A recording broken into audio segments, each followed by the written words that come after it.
I was halfway through a cold beer and halfway through forgetting her face when the knock came. 3 sharp bangs. Urgent. Desperate. It was raining because of course it was. The kind of rain that makes you feel like the sky itself is apologizing for your life. I stood up slow, my bones still aching from the beatings her brothers gave me 3 years ago. I didn't get many visitors up here in the middle of Colorado nowhere. That knock wasn't from a neighbor. I didn't have neighbors. I opened the door, and there she was, Jenna.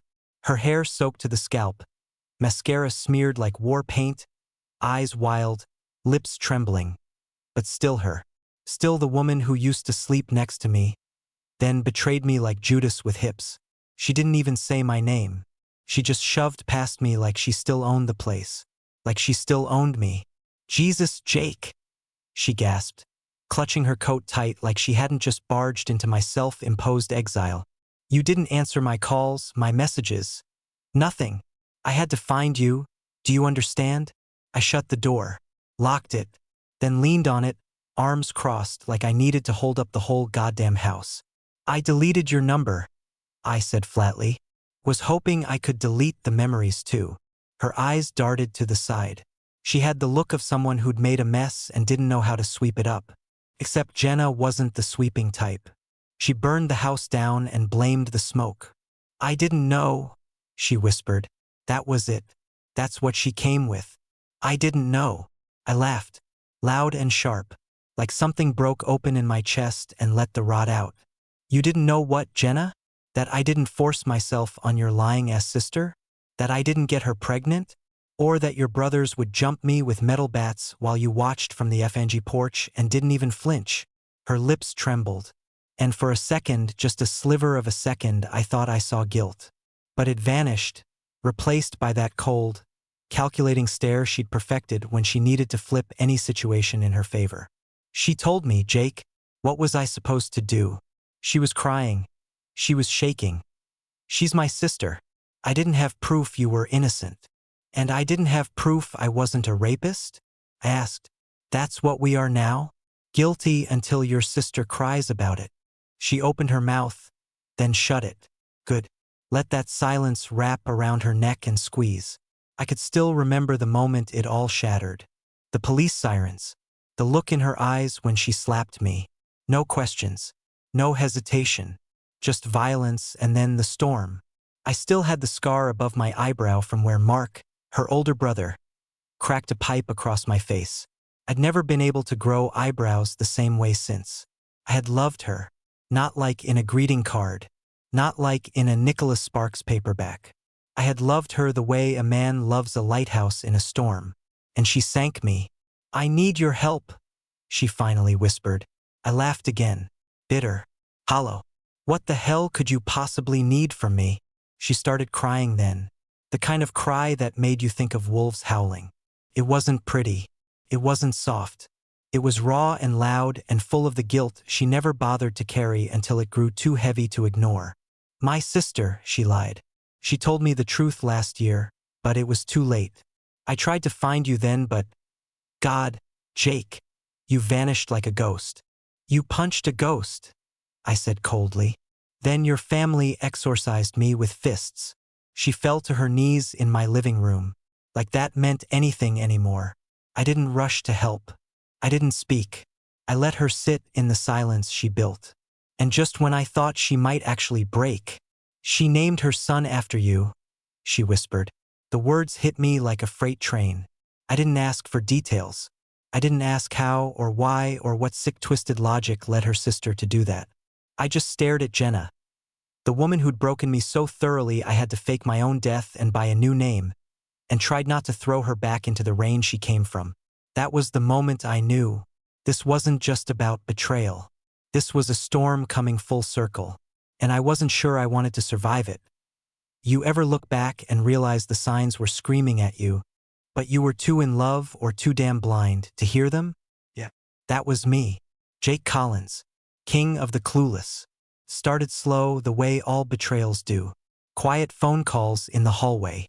Sudden showers at night with her phone clutched tight in her hand. Jenna, my wife, my then wife, had gone from soft touches and morning kisses to cold shoulders and accusing eyes. I thought it was stress. I thought it was hormones. I thought it was anything but what it really was. A full-blown affair, and worse, a family betrayal waiting in the wings. It wasn't just her behavior. It was her sister, Amanda. That smug smirk. That way too long eye contact at family dinners. The way she always touched my arm when she laughed. I used to think she was just weird. Turns out, she was wicked. The night it all came down, I remember Jenna standing at the sink, staring at her phone like it was about to explode. I walked in behind her, kissed her shoulder like I always did. She flinched. "You okay?" I asked. She didn't answer at first. Then, "Don't you have somewhere to be?" I blinked. "It's Saturday. So, we always make breakfast together on Saturdays." She sighed like I was a burden, like I was some clingy puppy who didn't get the hint. That sigh hurt worse than anything. Looking back now, I know that sigh was her way of saying, "I don't love you anymore, but I'm too cowardly to say it." 2 days later, Amanda showed up crying at our front door, her makeup smeared, her belly barely showing. She was shaking, Hollywood shaking if you ask me now, but back then I panicked. She ran into Jenna's arms. I stood dumbly behind them, waiting for someone to explain what the hell was going on. "He forced himself on me," Amanda whispered through fake tears. I didn't want to say anything, but now I'm pregnant and I didn't know what else to do. I swear the world froze. Jenna's face turned to ice. She looked at me like I was the devil himself. I laughed, not because it was funny, but because it was insane. "What? Are you serious? Amanda, what the hell?" And before I could finish, Jenna punched me. Hard. Right in the jaw. I stumbled back into the table, half in shock, half in pain. I remember the taste of blood, the rage in her eyes, the way Amanda stepped behind her like the victim in some courtroom drama. It was a whole play, a sick, twisted performance, and I was the only one who didn't have the script. An hour later, her brothers showed up. No questions, no mercy, just fists and rage and accusations. They beat me until I stopped fighting back, until the pain turned numb and my mind went blank. That night, I limped to my car, face swollen, heart in ruins, and drove until the gas ran out. I left everything, my house, my job, my life, gone, burned to the ground by a lie. And now, years later, Jenna was in my living room, soaking wet and sorry, her voice shaky, her face haunted. "She confessed, Jake," she said. "Amanda told me everything. She made it up because she was jealous. Of you, of us." I didn't say anything. Couldn't. My words were trapped somewhere in that night she destroyed me. "I didn't know who to believe," she added. "Yeah," I said coldly. "And you chose the wrong FNG person, because here's the thing. I would have forgiven a kiss, maybe even a fling, but not that. Not a lie so deep it turned love into hate. She wasn't just my wife.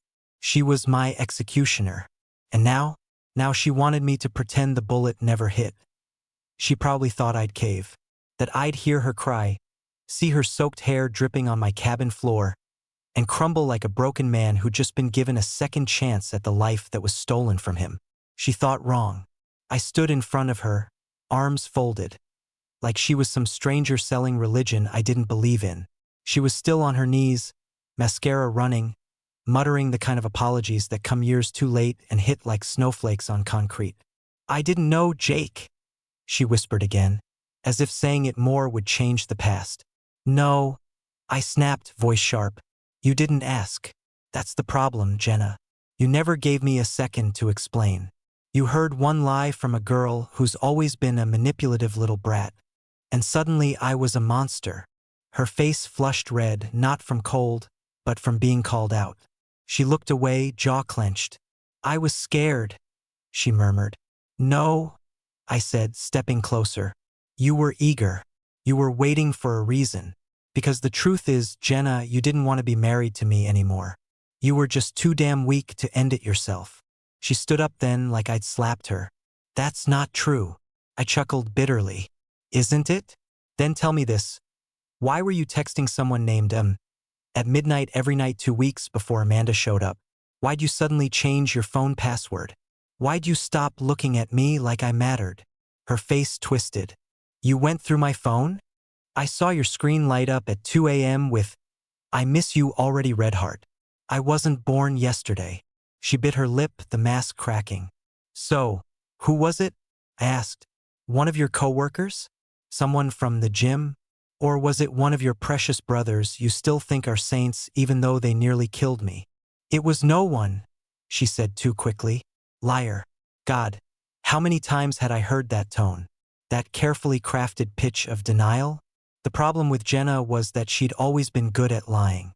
It was her first language. The only time she ever told the truth was when she was cornered. And even then, she made it sound like my fault. I walked to the window, pulled the curtain aside. Rain still poured outside like the sky was mourning me. Good. Let it cry. I was done doing that.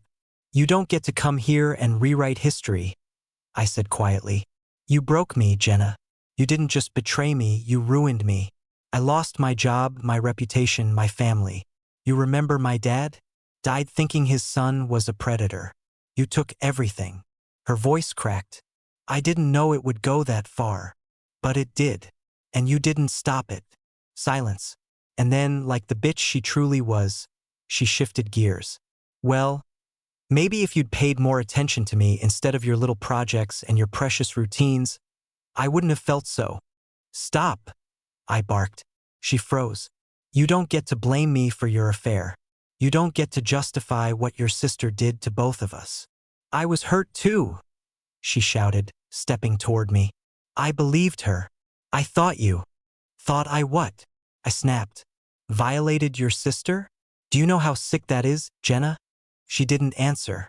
Couldn't. So I said the one thing I knew would cut through her manipulative fog. You never loved me. That hit hard. I saw it in her eyes. A flash of something, guilt, regret, maybe even truth. But it passed. She folded her arms, cold again. Defensive. Classic Jenna. Fine, she muttered. I made mistakes. No, I corrected. You made choices. There's a difference. And now she was here, hoping, begging, trying to breathe life back into a corpse she buried with her own hands. Too little, too late. Jenna stood there, soaking wet, arms crossed like I was the one on trial. She didn't cry anymore. The tears had dried up as fast as her conscience. That's the thing about women like her. They only cry when they think it'll get them something. Sympathy, forgiveness, a ticket back into the life they broke. But when the waterworks didn't work, they turned cold, ruthless, like they'd never needed you in the first place. What do you want, Jenna? I asked, tired. A part of me expected her to say something dramatic, that she wanted me back, that she missed me, that she never stopped loving me, even after helping destroy my life. But no, she didn't even flinch. I need your help, she said, calm, almost calculated. I narrowed my eyes. With what? Her lips pressed into a thin line. Her knuckles whitened. It's about Amanda. Of course it was. That psycho still alive? I asked, venom in my voice. Jenna flinched. Good. She's in trouble, she said. Real trouble. She's in a custody battle with her ex. And now it's all coming out. The lie, the fake accusation, the paternity fraud. She confessed it all to the court, and now CPS is involved. Her ex wants full custody and he's trying to use your name. I blinked. What? She named you as the father on the birth certificate, even though it was never you. And now her ex is saying if the child was a product of assault, she's unfit to raise him. I felt something twist in my gut. It wasn't sympathy. It was disgust. Disgust at how far Amanda's lies had gone. How deep they'd buried me even years after I disappeared. They didn't just ruin my name. They stole it and wore it like a mask to hide their shame. So let me guess, I said slowly. You want me to show up to court and say I didn't touch her. You want me to help her now?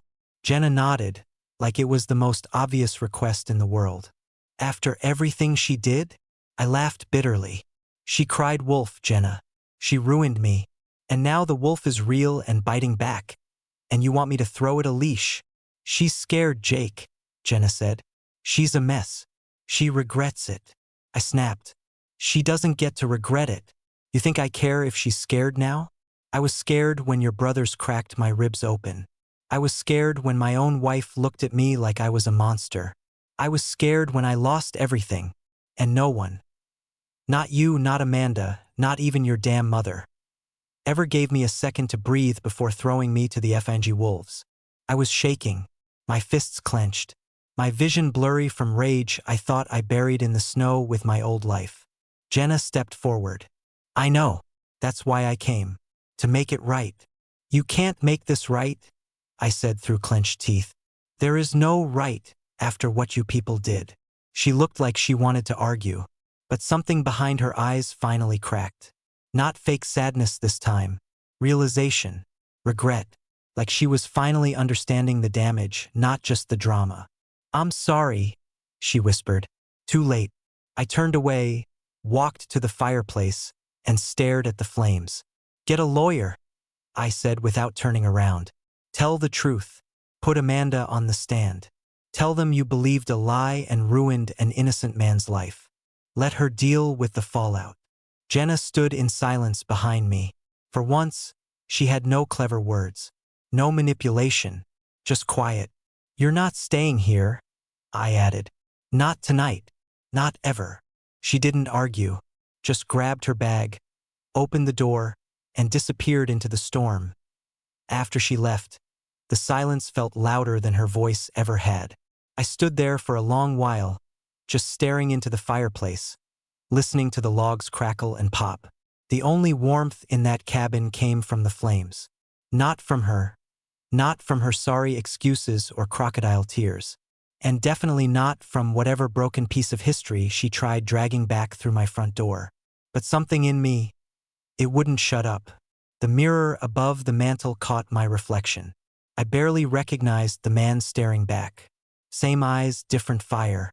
Same face, different scars. You don't vanish for 3 years without losing pieces of yourself.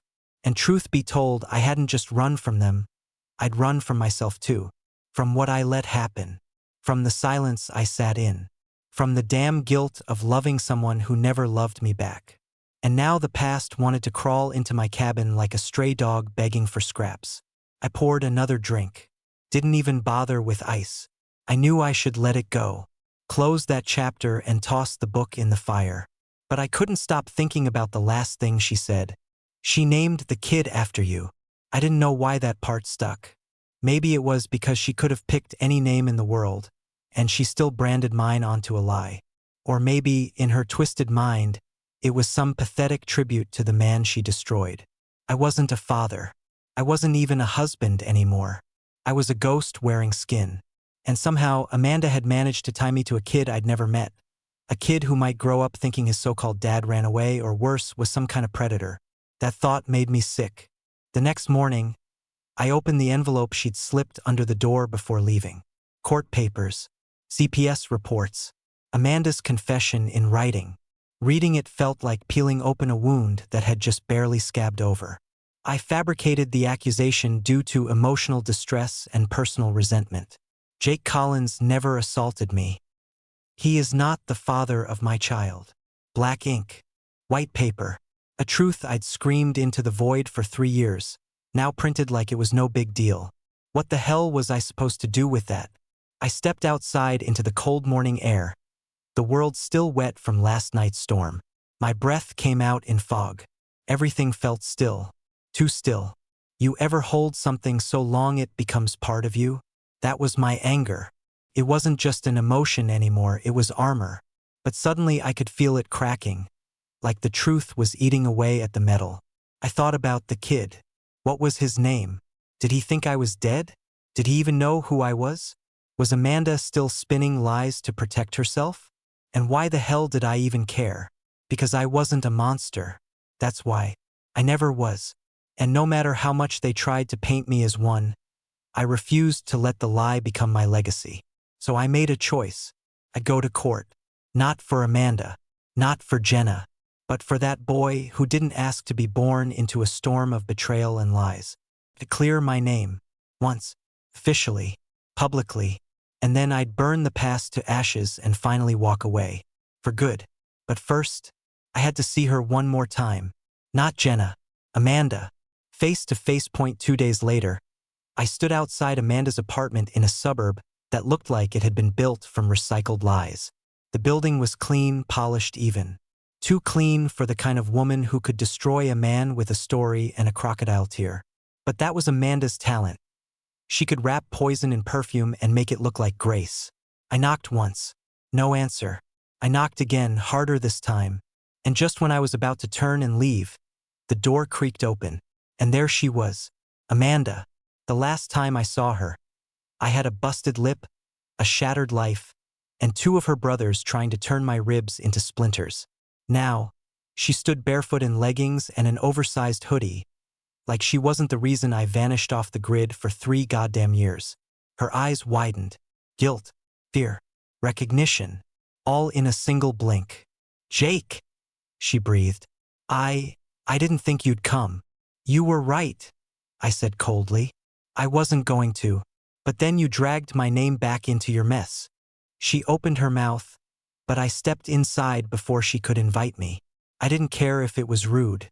What she did to me made manners feel like a joke. The apartment was quiet. Too quiet. There were toys scattered in the living room, a half-finished bowl of cereal on the table. One look around, and you'd think she was just a struggling single mom doing her best. But I knew better. Amanda stood awkwardly near the kitchen, chewing on her thumbnail. She looked smaller, not just physically, smaller in the soul, like the weight of what she'd done had finally started cracking the surface. "I'm sorry," she whispered. "That's not enough," I snapped. She flinched. I walked toward the window, stared at the playground across the street. "You told them I forced myself on you. You told your own sister. You let her believe I was some predator while you cried on her shoulder like the victim in a damn soap opera." "I know." "No," I said, turning to her. "You don't know. You don't know what it's like to be hunted by people you once called family, to lose your job, your friends, to hide your face every time you hear sirens. You don't know what you did to me, Amanda." She broke then, just cracked wide open. "I was jealous," she said, voice trembling. "You were everything to Jenna. You were everything I wanted someone to be to me. And the night it happened, I was drunk, and you smiled at me and I twisted it. I made it something it wasn't." I stared at her.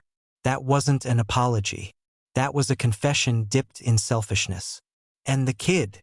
I asked. "He's not yours." I knew that before I even lied. I thought if I put your name down, maybe it would buy me time, make me feel protected. But it only made things worse.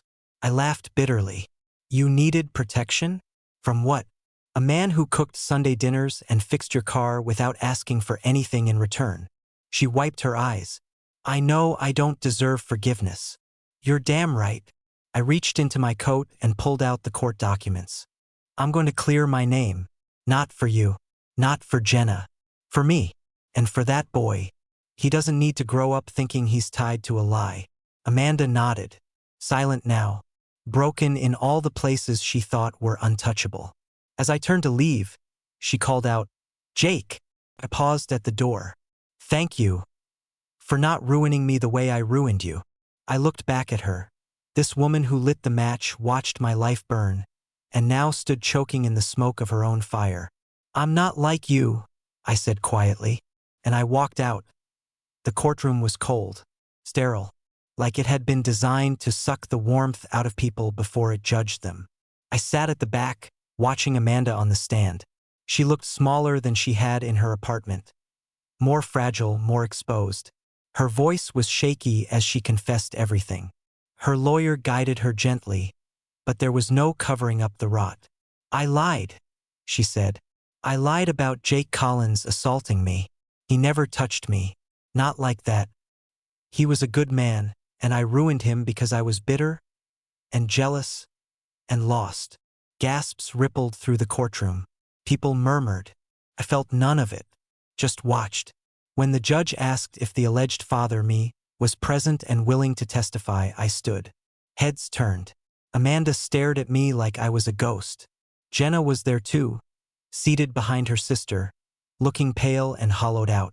I walked to the front and swore in. My voice was clear, steady. The kind of voice you only find when you've had everything taken from you and somehow clawed your way back. I didn't do what I was accused of, I said. I've spent the last 3 years living in hiding because of a lie. I lost everything. I lost everyone. And all I wanted was the truth to come out. The judge asked if I wanted to press charges for defamation. I looked over at Amanda. She wasn't faking this time. There were no tears for attention. Just regret. Real, raw, ugly regret. The kind that sticks. I said. But I'm not going to. The courtroom murmured again. Because pressing charges won't give me back the time I lost. The people I lost. I didn't come here for revenge. I came to clear my name. And I came to make sure that kid, I nodded toward the back where a small boy sat with a CPS worker, doesn't grow up in a world built on lies. I looked the judge dead in the eyes. I'm not his father. I was never with Amanda in that way. And I want that on the record. For good. The judge nodded slowly, clearly shaken. After court adjourned, I walked out, feeling like I had finally exhaled after holding my breath for years. The sun outside felt different, warmer. Not because of the weather, but because, for the first time in a long time, I wasn't hiding from anything.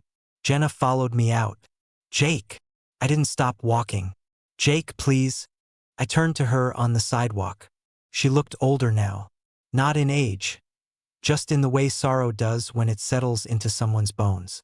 I almost felt sorry for her. Almost. You did the right thing in there, she said quietly. No, I replied. I did. You just watched. I never stopped regretting it, she said, eyes glistening. Not a day went by. Save it. She went quiet. I loved you, I said. You were my world. And when the world came crashing down, you were the one swinging the hammer. Tears ran down her cheeks now. I was weak, she whispered. I believed her because it was easier than believing I was wrong about you. And I know I don't deserve. You don't, I cut in. You don't deserve me, or forgiveness, or closure. But I'm giving myself something better than all that. What's that? Peace. She blinked. I'm done letting your choices own me. I'm free, Jenna. You don't get to haunt me anymore. Her lip trembled, but I walked away. I didn't look back. Because some ghosts deserve to be left behind. It's strange how quiet freedom is. Not loud, not explosive, just still. Like the moment right after a storm, when everything's been ripped down and washed out, and all that's left is silence and the smell of wet earth. That was me. For the first time in 3 years, I wasn't hiding, running, or clenching my fists every time a stranger looked at me too long. I was just Jake. And for the first time in a long damn while, that name wasn't a curse. I sold the cabin a week after the court date. It had done its job. Kept me hidden. Kept me alive. But I didn't need walls anymore. I didn't need silence to protect me. What I needed now was movement. Change. I didn't tell anyone where I was going. Not Jenna. Not Amanda. Definitely not her brothers. They'd never said a word after the trial. Too proud to apologize. Too ashamed to face me. I hoped they choked on it. On the weight of what they did. You don't get to accuse a man of that and walk away clean just because someone cried oops 3 years later. I didn't want revenge. That was the old version of me, bitter, bleeding, broken. I wanted distance. I headed south, rented a place near Santa Fe, where no one knew my name and the sky stretched wide and empty. I worked with my hands again. Construction, welding, anything that got dirt under my nails and sweat on my back. Simple work, honest work. And every evening, I'd sit on the porch, a beer in one hand, the sun sinking behind the hills, and I'd let the silence roll over me. Peace doesn't come all at once. Trickles in, like light under a locked door. One night, about 6 months later, I got a letter. No return address. Just my name written in a handwriting I hadn't seen in years. Inside was a photo. A little boy, maybe 4 years old, grinning with a toy truck in his hand. The back of the photo had just 2 words written in faded blue ink. Thank you. There was no signature. But I didn't need one. Amanda had done what I didn't think she could. She told the truth. And from the look on the kid's face, maybe she was finally doing right by him. I didn't cry. I just sat there with the photo in my lap, the sun warm on my arms, and I let myself feel the strangest thing of all: peace. That's the thing no one tells you about survival. It's not about clawing through the fire. It's about learning to sit in the ashes without letting them smother you. Jenna never reached out again. Part of me wondered if she was still holding on to some fantasy that we'd find our way back to each other. But that road had burned a long time ago, and all that was left now were blackened stones and smoke. Ashes don't speak. I didn't need closure. I didn't need her. What I needed was exactly what I had: a clean name, a quiet life, and a heart that, somehow, still beat without bitterness. So this is what I'd say to any man who's ever been where I was: betrayed, abandoned, lied about, broken. You will stand again. You will breathe. You will not be who you were. But that's not a loss. That's evolution. And the ones who tried to bury you will choke on your dust when they see you still walking. Because scars are proof you lived. And peace? Peace is earned in silence, after the last door closes.